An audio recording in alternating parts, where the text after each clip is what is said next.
Good morning, it's Tuesday the 21st of April. I'm Marit Gwyn and you're watching Europe Today, your daily dose of live news and analysis here on Euronews.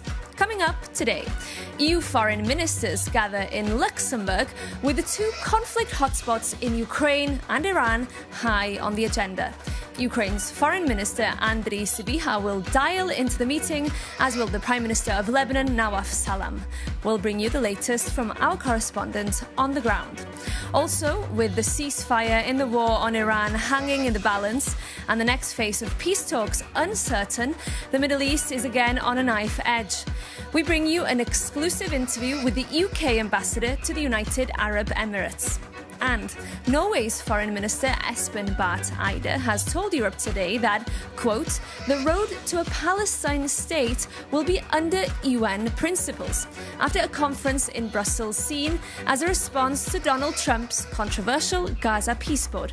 We'll bring you more from that exclusive interview during the show. And Ukraine's Zelensky has said the Druzhba pipeline will be operational again by the end of April, raising the prospects of restored Russian oil flows to Hungary and Slovakia. It could mean the imminent unblocking of the EU's €90 billion loan to Ukraine. But first, to our top story this morning, because EU foreign affairs ministers are meeting in Luxembourg this morning to discuss Ukraine, but also the Middle East. 3 member states, Spain, Ireland and Slovenia, are expected to call for a tougher stance against Israel for what they say are clear breaches of the EU-Israel Association Agreement. We can now cross over, I believe, to our correspondent, Shauna Murray, who is standing by there in Luxembourg for us. Good morning, Shauna. Good to have you on the show. Ukraine obviously featuring prominently in that meeting today and hopes there could be a breakthrough in the EU's financial support to Ukraine. That's right, Mairead. A fairly momentous EU Foreign Affairs Council about to happen in the next few hours in the building just behind me here, where it's likely that there'll be a political discussion about unblocking the €90 billion loan for Ukraine, which, as we know, had been stopped by the Hungarian government, Viktor Orban, over a dispute in relation to the Druzhba pipeline, which is the pipeline that flows Russian oil through Ukraine to Hungary and Slovakia. It appears now that dispute is being resolved and there will be an opportunity then for that €90 billion to go to Ukraine. But even more so for this Foreign Affairs Council, it's the first time it's happening since the Hungarian elections. And in the last one back in February, which took place the day before the anniversary of the 4th year of the Russian invasion of Ukraine, Hungary was blocking not only the €90 billion, but it was blocking the access for Ukraine to the European Peace Facility, which allows the EU transfer weapons to Ukraine. It was blocking the passage of access to Ukraine to become a member of the European Union. And it was also blocking the sanctions package. So, EU foreign affairs ministers were furious at the time with Peter Szarto, the Hungarian foreign affairs minister, and he's not even showing up here today. So it seems like a new dawn in relation to EU, Hungary and Ukraine relationships. Marit? And Shauna, if we can shift to the Middle East, obviously also featuring on the agenda. And there are 3 countries, Spain, Ireland, Slovenia, who want tougher action against Israel in response to the situation both in Lebanon and in Palestine. Tell us more. That's right. A letter emerged from those 3 countries at the weekend calling for a stronger discussion within the Foreign Affairs Council about taking action against Israel for what it says are breaches of the Israel-EU Association Agreement.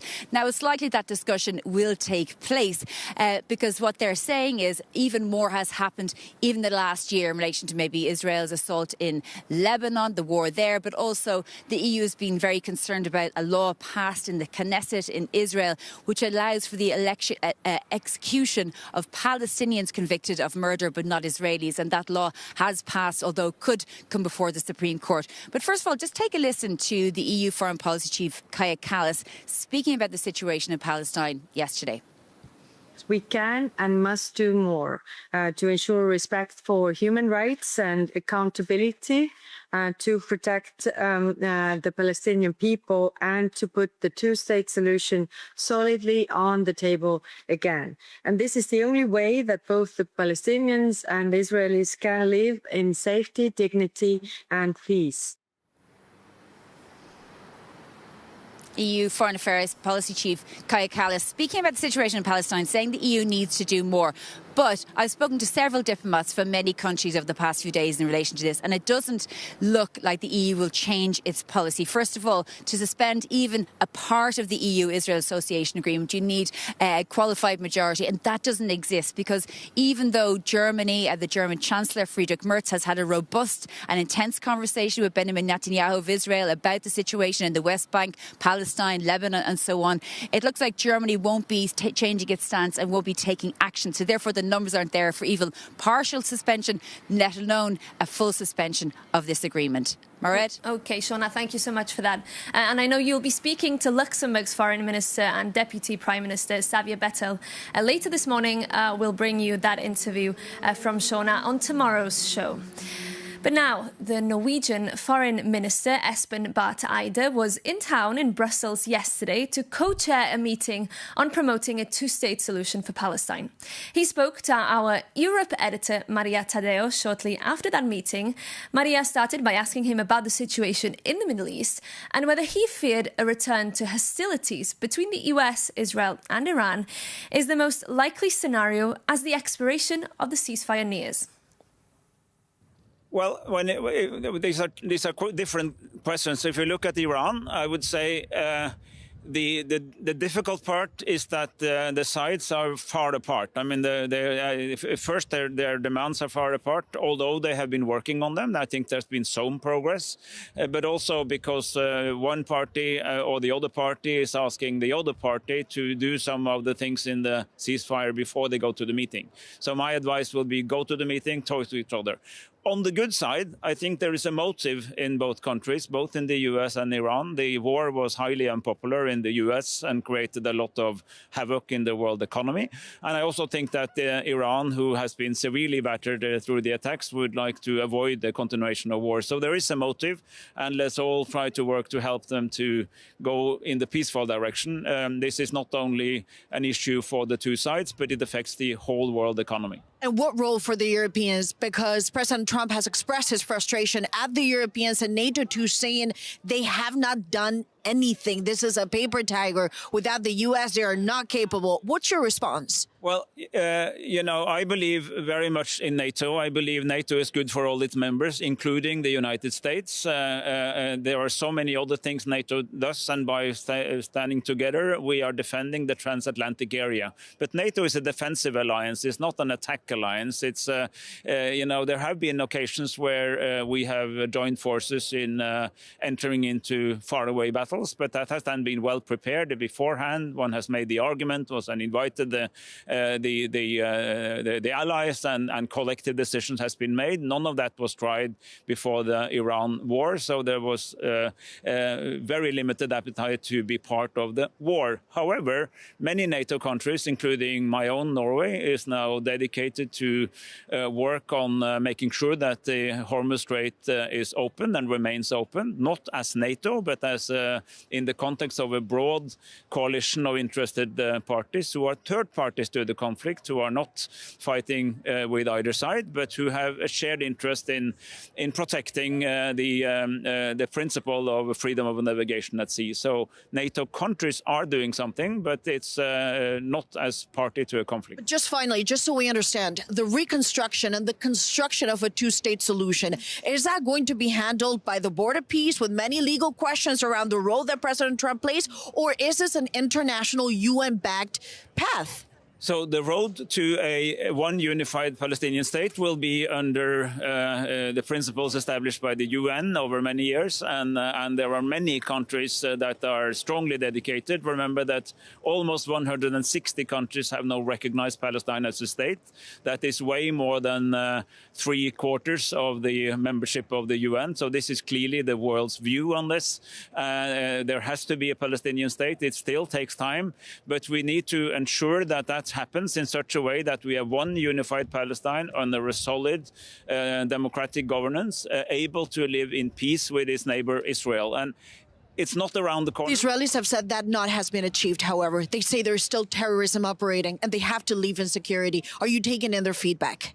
Well, so we absolutely want to make sure that the people of Israel can live in peace as well, and that they can be free of terrorism from their neighborhood. But then you also have to contribute to making your neighborhood a place where people like to live peacefully. So a two-state solution under the auspices of the Palestinian government, with the rights and responsibilities that comes by being a state, with adequate international support, should be precisely the neighbor and partner that would make it possible to live peacefully and not in eternal war for Israel. So when we, Norway, for many years have dedicated so much work to the two-state solution, we do it for Palestine, but we also do it for Israel, because we remain convinced that in the long run, this is the only viable solution for real peace in a very troubled region. Maria Tadeo speaking to the Norwegian foreign minister there. As we heard from Shauna earlier, Spain is leading calls for the suspension of the EU's trade and cooperation agreement with Israel over what it describes as persistent human rights violations. The proposal is not expected to get the necessary support from EU ministers. And this is not the first time the prospect of reviewing or suspending the agreement is raised by EU leaders. Our Jakob Yanes explains. Spanish Prime Minister Pedro Sánchez is on a mission and he won't let go. And today, once again, he will formally propose severing the EU's association agreement with Israel. Sánchez has accused Netanyahu of setting the Middle East on fire and has doubled down on his criticism of the war in Iran and Israeli attacks on Lebanon. The proposal has already hit a wall multiple times. Will it work this time?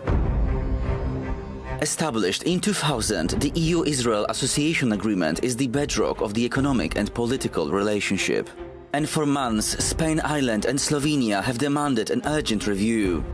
Now, a European citizens' initiative titled Justice for Palestine, with over 1 million signatures, is forcing the issue onto the agenda.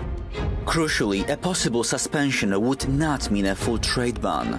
About 60% of Israeli exports to the EU already enjoy zero tariffs under standard World Trade Organization rules. However, the remaining 37% rely on a special duty-free treatment granted exclusively by this agreement. Suspending it would slap sudden tariffs on Israeli machinery, medical devices and pharmaceuticals. And the EU is Israel's largest trading partner, with a relationship worth more than €45 billion a year. The European Commission estimates this would hit Israeli exports with an extra €227 million a year in duties and freeze millions in bilateral EU funding for ongoing cooperation projects. To fully scrap the deal, the EU needs everyone to agree. However, suspending just the trade privileges requires only a qualified majority vote. And although Israel has lost one of its staunchest allies in Viktor Orban's Hungary, and with Italy taking a harder line amid attacks on Christian places of faith, the proposal still faces an uphill battle. Jakob Yanes there. Now, moving on, there are growing expectations, as we heard on the top of the show, that the rift between Hungary and Ukraine over the Druzhba pipeline could be resolved soon. Hungary's outgoing Prime Minister Viktor Orban has hinted he could drop his veto on EU financial support to Ukraine once the pipeline is repaired and is operational again. I'm joined for more by our Ukraine correspondent, Sasha Vakulina, who joins me in the studio. Good morning, Sasha. Zelensky gave an interview last night. When did he say that this pipeline could be back in operation? There are indeed signs, Mara, that it might be back and running imminently any day now.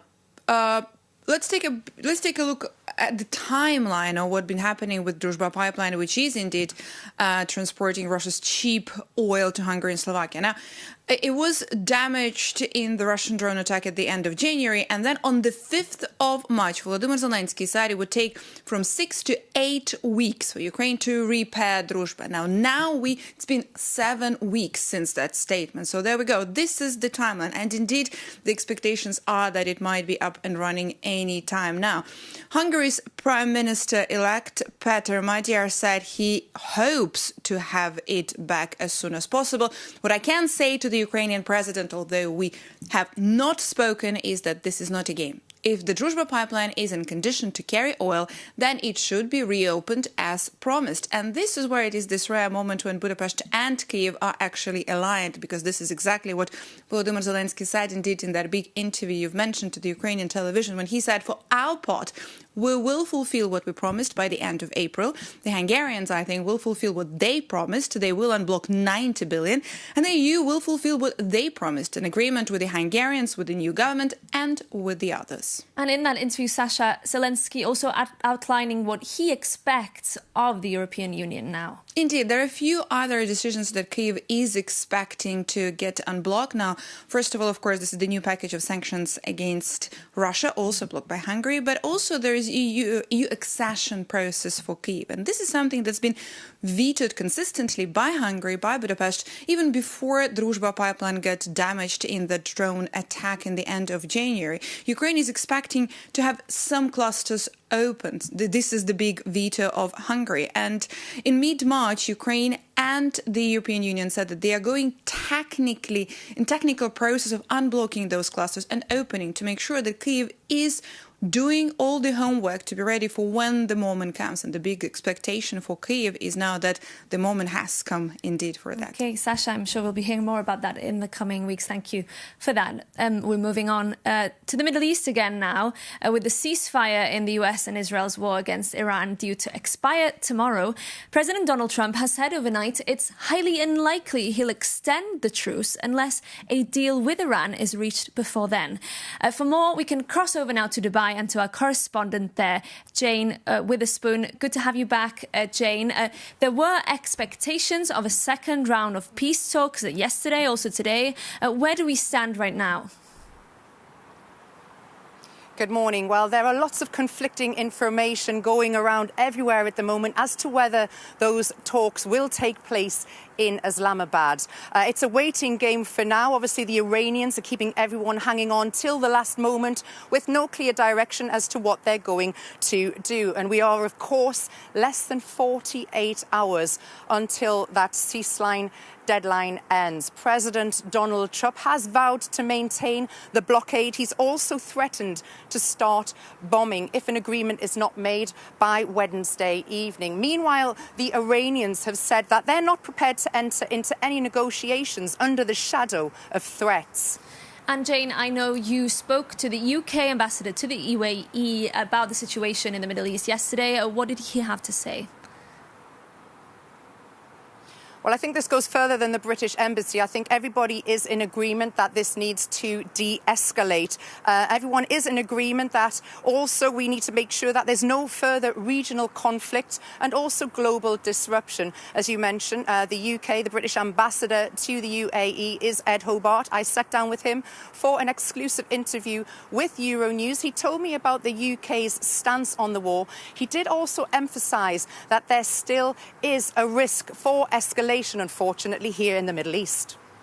The Prime Minister's been very clear that this wasn't the UK's war. Yeah. It wasn't something we wanted to take place. But particularly in defence of the Gulf countries, we have enabled the US to help support that defence through the use of British military bases in the UK and elsewhere.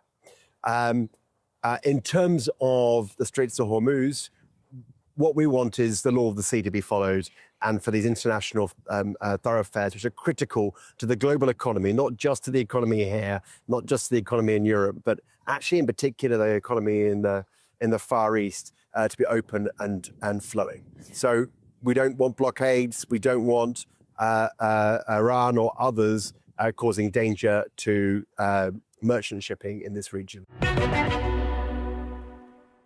That was the UK ambassador to the UAE, and thank you so much, Jane, for that update from Dubai. But that's all we have time for today. Thank you so much for tuning in to Europe Today.